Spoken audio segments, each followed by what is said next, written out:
que a gente está causando. Como é que a gente pode mudar a poluição do planeta? De novo, eu trouxe aqui algumas ideias para vocês. Não existe só essas ideias, existem muitas. Vocês podem pensar fora da caixinha, vocês podem ter ideias novas, ideias que eu não falei aqui, coisas que vocês já fazem no dia a dia ou coisas que vocês têm vontade de fazer. E algumas ideias que eu trouxe foi que a gente aproveite mais a luz natural, o vento natural, se a gente puder ficar do lado de fora, pegando um vento que passa pelas árvores, se a gente puder abrir a janela do quarto ao invés de acender a luz, se a gente puder andar mais de transporte coletivo do que de carro, porque isso vai diminuir a quantidade de veículos que está poluindo o meio, vai diminuir também o espaço que eles ocupam. Claro que o transporte coletivo tem que melhorar muito também, não é? E a gente tem que evitar consumir demais, consumir o desnecessário, desperdiçar coisas, desperdiçar comida, jogar fora comida, jogar fora plástico, consumir plástico, tudo isso tem um efeito muito negativo no meio ambiente. A gente pode economizar energia, pode criar mais áreas verdes na cidade para diminuir a poluição e você não precisa esperar uma organização se juntar para plantar árvores, você mesmo pode fazer isso. Você pode juntar sementes e espalhar elas pela cidade, que elas vão crescer naturalmente e que a gente possa utilizar no futuro menos combustíveis fósseis, ou seja, menos petróleo, menos gasolina, menos carvão. Tudo isso vai ajudar a mudar o planeta um pouquinho. E aqui a gente entra em outra parte da atmosfera que eu tinha falado para vocês, que era o ciclo do oxigênio, do carbono e do nitrogênio. Eu vou cobrar isso, é certeza, eu vou cobrar esse negócio. Então, eu já estou avisando para vocês, estudem como é que pode ser absorvido o oxigênio, como é que ele pode ser consumido, devolvido ao meio, e o carbono também, e o nitrogênio. Isso aqui vai estar na prova, e eu espero que vocês deem atenção para isso e não decorem. Eu quero que vocês entendam por que o oxigênio é consumido na queima. Faça o experimento da vela, acenda uma vela, cubra a vela com um copo. Por que a vela apaga? Porque não tem mais oxigênio, então a vela precisa de oxigênio, não é? Eu espero que vocês entendam essa parte. E aqui eu trouxe algumas questões para ver se vocês realmente conseguiram entender. Primeiro, o gás carbônico é um dos principais poluentes, mas ele também é importante para a vida. Vamos analisar algumas frases e cuidado com as pegadinhas. Eu gosto muito de colocar pegadinhas, então cuidado. Marque verdadeiro ou falso para cada uma dessas frases. Letra A. Se não existisse mais o gás carbônico, o planeta seria muito melhor? De jeito nenhum. Por quê? Eu vou dar 2 exemplos para vocês. A gente só tem efeito estufa por causa do gás carbônico. Apesar dele ser um gás poluente, ele é muito importante para a vida. O gás carbônico é um gás de efeito estufa, ele ajuda a manter o calor dentro da Terra. E o segundo motivo é que sem o gás carbônico as plantas não poderiam fazer fotossíntese, não poderiam produzir oxigênio e nem poderiam produzir energia. E aí não existiriam os animais e não existiria a gente. Letra B. Sem o gás carbônico as plantas não fariam fotossíntese. Verdadeiro, é isso que eu disse para vocês. As plantas precisam pegar o gás carbônico e transformar em oxigênio na fotossíntese. Letra C. O gás carbônico piora o efeito estufa? Não. O gás carbônico ele não piora o efeito estufa, ele é necessário para que aconteça o efeito estufa. Só que o que acontece é que os gases poluentes da ação humana estão levando ao aquecimento global. Letra D. As plantas produzem gás carbônico na fotossíntese? Não. As plantas produzem oxigênio na fotossíntese. Quais palavras completam as frases em cada item? Essa questão, inclusive, a gente já fez, né? A atmosfera é cheia de gases e o gás que mais ocupa ela é o... Será que vocês lembram? É o nitrogênio. Nitrogênio, ele é 78% da atmosfera e ele é o responsável pelo nosso céu ser azul. Letra B. O gás, alguma coisa, pode ser consumido pela queima e pode voltar para a atmosfera pela fotossíntese. De quem será que eu estou falando? qual é o gás que é consumido na queima, lembrem da vela, e volta pela fotossíntese, é o gás oxigênio. Letra C, o alguma coisa é um processo natural que mantém o calor ideal dentro da Terra e permite que a gente viva. Sem ele, a Terra seria muito quente ou muito fria. Qual é o processo natural que mantém o calor dentro da Terra? É o efeito estufa. Letra D. O alguma coisa é causado pela liberação de poluentes no ar, pela queima de combustível fóssil, e sua consequência é aumentar demais a temperatura do planeta. De quem será que eu estou falando? Quem é que está relacionado à poluição e aumenta muito a temperatura? É o aquecimento global. E essa questão aqui que a gente fez na nossa atividade, na nossa prova, não é mesmo? Sabemos que o ar é uma mistura de gases com nitrogênio, oxigênio, carbono, gases nobres, vapor de água e material suspenso. Ele tem tudo isso, né? A atmosfera tem tudo isso.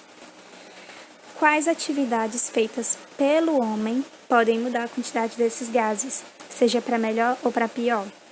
E repare que eu disse atividades feitas pelo homem. Então, o homem pode queimar materiais e combustíveis e afetar a atmosfera? Pode sim. Ele pode reflorestar ambientes? Sim, isso vai melhorar a atmosfera. Ele pode desmatar? Sim, isso vai piorar a atmosfera. E ele pode fazer um vulcão entrar em erupção? Não, ele não pode. Então, a certa seria a primeira, a segunda, a terceira e a quarta seria falsa. Só as 3 primeiras estão certas. Aí a gente entra no nosso segundo capítulo que a gente estudou, que na verdade é o capítulo 1, capítulo sobre placas tectônicas. Esse capítulo também tem alguns objetivos. Vamos ver se vocês alcançaram os objetivos. Primeiro, interpretar fenômenos naturais, vulcões, terremotos e tsunamis. Será que vocês sabem explicar como é que acontecem esses fenômenos? Justificar a rara ocorrência deles no Brasil, com base nas placas tectônicas. Vocês sabem porque aqui quase não tem vulcão e nem terremoto no Brasil? Também precisam justificar por que a costa do Brasil encaixa na África, com base na deriva continental. Então, vamos ver aqui. Eu tinha falado para vocês que um dos movimentos das placas é de se chocarem. E esse choque, ele causa muitas alterações na superfície da Terra. Esse choque pode causar o surgimento de cadeias de montanhas, que são várias montanhas altas juntas. Lembram que eu falei do Monte Everest, Himalaia, eu falei de várias montanhas para vocês. O choque de placas também pode causar a formação de um vulcão, porque elas se chocam e a pressão é tão grande que o magma quer ir para fora. E a gente também viu que o choque de placas pode causar terremotos, e no mar se chama maremotos, e a consequência disso é tsunami. A gente viu esse mapa também. A linha azul significa o limite entre as placas, que é a borda delas. E a gente também viu que os pontinhos vermelhos são os vulcões ativos. E aí a gente se perguntou por que é que os vulcões ativos estão tão próximos das bordas das placas. Vocês lembram por que é? Será que é uma coincidência? Do nada começou a aparecer vulcão na borda das placas? Não. É porque os vulcões, eles se formam a partir do choque de placas, e o choque de placas acontece muito mais nas bordas. Então, é comum que nas bordas das placas haja mais choque, e esse choque vai gerar mais vulcões. E eu tinha perguntado para vocês, tem terremoto no Brasil? Tem, é claro que tem, a gente tem sim. Eu falei para vocês que isso era um mito, que aqui não tinha, mas eu já falei para vocês que esse mito é mentira. A gente tem terremoto no Brasil, mas como o Brasil fica no meio de uma placa, olhem para esse mapa, placa sul-americana. Olha o Brasil ali, ele está no meio da placa. Como ele está no meio da placa, ele não tem um choque forte de placas aqui, porque não tem borda perto dele. Então, se não tem borda, caso tenha um terremoto, ele vai ser bem fraquinho aqui. E caso tenha um vulcão, ele não vai ser igual aos vulcões das bordas. O Brasil, ele não tem vulcão em atividade, ele tem uns vulcões que já estão dormindo. Mas ele tem terremoto sim, só que eles são bem fracos. E eu tinha falado para vocês outra coisa bem legal, que é o Círculo de Fogo do Pacífico. Esse círculo de fogo nada mais é do que a área do nosso planeta Terra, que é em forma de um círculo. E essa área é onde acontece a maioria dos abalos de placas, dos choques, é onde tem o maior número de encontro de placas tectônicas, é onde tem mais bordas, é onde tem mais choque, mais terremoto e mais vulcões. O Círculo de Fogo é chamado assim porque ele tem muitos vulcões. Os vulcões eles estão muito em atividade, ou seja, os vulcões eles estão em erupção, estão liberando magma.